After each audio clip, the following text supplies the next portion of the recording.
Hi friends, welcome back to our channel. ನೋಡಿ, ಇವತ್ತಿನ ವಿಡಿಯೋದಲ್ಲಿ ಒಂದು ಡ್ಯಾಮೇಜ್ ಸೀರೆ ಬಂದಿದೆ. ಇದು ನೋಡಿ, ಇಲಿ ಕಚ್ಚಾಗಿರೋದು ಅಥವಾ ಹಾಗೆ ಇಟ್ಟಿರೋ ಕಡೆನೇ ಇಟ್ಟು ಆಗಿರುವಂಥದ್ದು, ಅಂದರೆ ಜಿರಳೆ ಎಲ್ಲ ಕಚ್ಚಿ ಆಗಿರುವಂಥ ಡ್ಯಾಮೇಜ್ ಅನಿಸುತ್ತೆ. ಇದಕ್ಕೆ ನಾನಿವಾಗ ಅದ್ರ ಮೇಲೆ ಬುಟ್ಟನ ಹಾಕೋಣ ಅಂತೇಳಿ ತೊಗೊಂಡಿದ್ದೀನಿ. ಆಯಿತಾ, ನಾನು ಅದೇ ಕಲರಲ್ಲಿ ಲೈನಿಂಗ್ನ ತೊಗೊಂಡಿದ್ದೀನಿ ಮತ್ತು ಪೇಪರ್ ಕ್ಯಾನ್ವಾಸ್ನ ಯೂಸ್ ಮಾಡಿದ್ದೀನಿ. ಪೇಪರ್ ಕ್ಯಾನ್ವಾಸ್ ಹಾಕಿ ಜರಿ ಥ್ರೆಡ್ಡಲ್ಲಿ ಇದ್ರ ಮೇಲೆ ರೌಂಡ್ ಶೇಪಲ್ಲೇ ಬುಟ್ಟನ ಹಾಕೋಣ ಅಂದ್ಕೊಂಡೆ. ಬಟ್ ಡ್ಯಾಮೇಜ್ ಎಲ್ಲ ಕವರ್ ಆಗಲಿ ಅಂತ ರೌಂಡ್ ಶೇಪ್ ಹಾಕೋದಕ್ಕೆ ಹೋದರೆ ಏನಾಗುತ್ತೆ, ಬುಟ್ಟ ದೊಡ್ಡದಾಗಿ ಬರುತ್ತೆ. ಅದಕ್ಕೋಸ್ಕರ ಜಸ್ಟು ಒಂದು ಹಾಗೆ ಸಿಂಪಲಾಗಿ ಒಂದು ಬುಟ್ಟ ಶೇಪಲ್ಲೇ, ಅಂದರೆ ಏನು ಪೆಟಲ್ ಶೇಪಲ್ಲೇ ಬುಟ್ಟನ ಕ್ರಿಯೇಟ್ ಮಾಡಿದ್ದೀನಿ. ಈ ರೀತಿ ಮಾಡೋದ್ರಿಂದ ನಿಮಗೆ ಸೀರೆ ಡ್ಯಾಮೇಜ್ ಆಗಿದೆ ಅಂತ ಕಾಣಿಸಲ್ಲ. ಜಸ್ಟ್ ಅಲ್ಲೇ ಒಂದು ಪ್ಯಾಚ್ ವರ್ಕ್ ಮಾಡಿರೋ ಥರ ಕಾಣುತ್ತೆ. ಇದು ಬಂದು ರೇಷ್ಮೆ ಸ್ಯಾರಿ ಆಗಿರೋದ್ರಿಂದ ತುಂಬಾ ದುಡ್ಡು ಕೊಟ್ಟು ತೊಗೊಂಡಿರ್ತೀವಿ. ಅಂಥ ಟೈಮಲ್ಲಿ ಏನಾದ್ರು ಈ ರೀತಿ ಆದರೆ ನೋಡಿ, ಇದೊಂದು ಅಂದರೆ ಎಂಬ್ರಾಯ್ಡ್ರಿ ಮಾಡೋರು ಸಹ ಎಲ್ಲ ಕಡೆಯೂ ಸಹ ಮಾಡ್ತಾರೆ. ಈ ರೀತಿಯಾಗಿ ಒಂದು ಬುಟ್ಟನ ಹಾಕೊಳ್ಳಿ. ಅಂದರೆ ಇದಕ್ಕೆ ಎರಡು ಕಡೆ ಈ ರೀತಿಯಾಗಿತ್ತು, ಎರಡು ಸೈಡೂ ಅಷ್ಟೇ. ಇನ್ನೊಂದು ಕಡೆ ಅಂದರೆ ಚಿಕ್ಕದಾಗಿ ಒಂದು ಬುಟ್ಟನ ಹಾಕಿದ್ದೀನಿ. ಇಲ್ಲಿ ಮಾತ್ರ ಸ್ವಲ್ಪ ಜಾಸ್ತಿ ಡ್ಯಾಮೇಜ್ ಆಗಿತ್ತು ಅಂತ ಹೇಳಿ ಸ್ವಲ್ಪ ದೊಡ್ಡ ಬುಟ್ಟ ಬಂದಿದೆ. ನೋಡಿ, ಈ ರೀತಿ ಒಳಗಡೆನೂ ಅಷ್ಟೇ ಸ್ಯಾರಿ ಕಲರ್ ಬಾರ್ಡರ್ ಏನು ಬಂದಿತ್ತು ನೋಡಿ, ಸ್ವಲ್ಪ ಅದು ಡಬಲ್ ಶೇಡಲ್ಲಿತ್ತು border. Orange, light orange colour ಮತ್ತು ಯೆಲ್ಲೋ ಕಲರ್ ಮಿಕ್ಸ್ ಇತ್ತು. ನೋಡಿ, ನಾನು ಲೈಟ್ ಆರೆಂಜ್ ಕಲರಲ್ಲಿ ತೊಗೊಂಡು ಈ ರೀತಿಯಾಗಿ ಬುಟ್ಟನ ಮಾಡ್ಕೊಳ್ತಾ ಇದ್ದೀನಿ.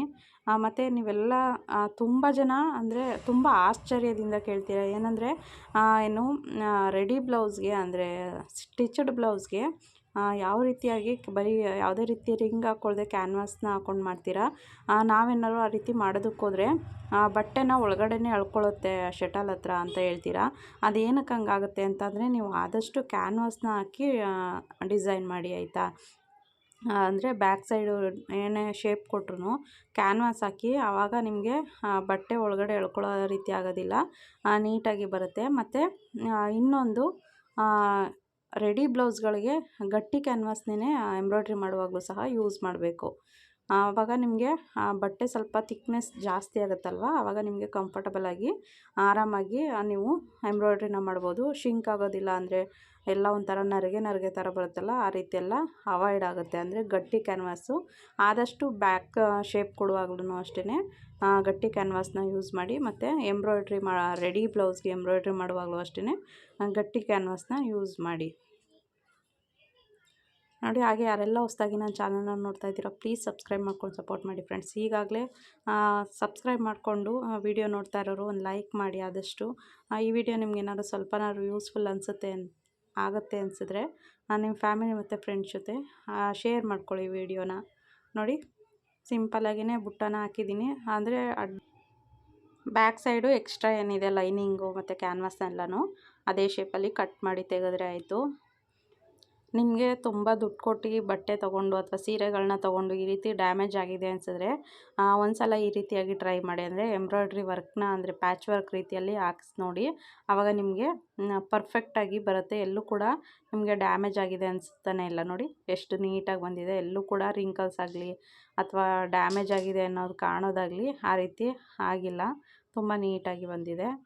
ಇದನ್ನು ಇವಾಗ ನೀಟಾಗಿ ರಿಮೂವ್ ಮಾಡ್ಕೊಳ್ತೀನಿ. ನೋಡಿ, ಈ ರೀತಿಯಾಗಿ ನೀಟಾಗಿ ಲೈನಿಂಗ್ ಏನಿದೆ ಅಲ್ವಾ, ಲೈನಿಂಗ್ನ ಕಟ್ ಮಾಡಿಕೊಂಡ್ರೆ ಆಯಿತು. ನಾನು ತುಂಬ ನೀಟಾಗಿ ಎಲ್ಲೂ ಕೂಡ ನೋಡಿ ಅಲ್ಲಿ ಡ್ಯಾಮೇಜ್ ಆಗಿತ್ತು ಅನ್ನೋದು ಕಾಣೋದೇ ಇಲ್ಲ, ಆ ರೀತಿಯಾಗಿ ಬಂದಿತ್ತು. ಈ ವಿಡಿಯೋ ನಿಮ್ಗೆ ಹೇಗೆ ಅನ್ನಿಸ್ತು ಕಮೆಂಟ್ ಬಾಕ್ಸಲ್ಲಿ ಕಮೆಂಟ್ ಮಾಡಿ. ಈ ವಿಡಿಯೋನ ನಾನು ಇಲ್ಲಿಗೆ ಎಂಡ್ ಮಾಡ್ತೀನಿ. ಮತ್ತೊಂದು ವಿಡಿಯೋ ಜೊತೆ ಸಿಗ್ತೀನಿ. ಟೇಕ್ ಕೇರ್, ಬಾಯ್.